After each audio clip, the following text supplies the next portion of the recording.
2011 সালে নির্বাচন পরবর্তী হিংসার সময় আপনিও কি থানায় অভিযোগ দায়ের করেছিলেন কিন্তু কোনো ব্যবস্থা নেওয়া হয়নি? তাহলে মন দিয়ে শুনুন। পশ্চিমবঙ্গ পুলিশকে নতুন মুখ্যমন্ত্রী শুভেন্দু অধিকারী একটি নির্দেশ দিয়েছে। এটি যে আইন শৃঙ্খলার একটি নতুন নির্দেশিকা পুরো পরিস্থিতি বদলে দিয়েছে। হাজার হাজার পুরনো অভিযোগ এখন আবার নতুন করে তদন্তের আওতায় আনা হচ্ছে। সে সময় বেশিরভাগ মানুষই জিডি ট্যাব বা জিডির ফাঁদে পড়েছিলেন। আপনি থানায় গিয়ে অভিযোগ জানালেন আর তারা শুধু আপনাকে একটি জেনারেল ডায়েরি বা জিডির রসিদ ধরিয়ে দিল। কিন্তু মনে রাখবেন, জিডি হলো শুধু একটি রেকর্ড, কোনো তদন্ত নয়। ন্যায় বিচারের জন্য আপনার দরকার এফআইআর।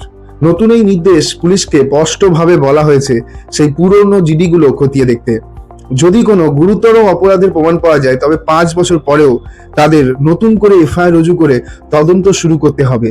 আপনি হয়তো ভাবছেন, এতদিন পর কি কোনো কেস পুনরায় খোলা আইনসম্মত? আইনের অধীনে, বিশেষ করে নতুন বিএনএসএস এর 193 নম্বর ধারা অনুযায়ী পুলিশের ফার্দার ইনভেস্টিগেশন বা পুনরায় তদন্ত করার ক্ষমতা রয়েছে।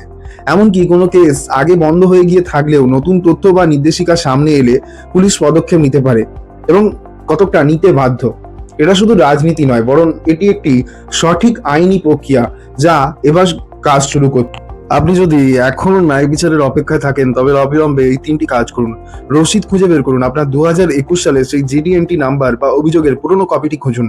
আবেদনপত্র বা রিপ্রেজেন্টেশন তৈরি করুন। নতুন মেয়ের 2026-এর নির্দেশিকার কথা উল্লেখ করে থানার ওসি বা জেলার এসপিকে একটি লিখিত আবেদন জানান। আইনজীবীর পরামর্শ নিন যাতে আপনার আবেদন বাতিল না হয়ে যায়। ন্যায় বিচারের দরজা আপনার জন্য আবার খুলছে, এটিকে বন্ধ হতে দেবেন না। যাতে এই তথ্য জানা প্রয়োজন তাদের সাথে এই ভিডিও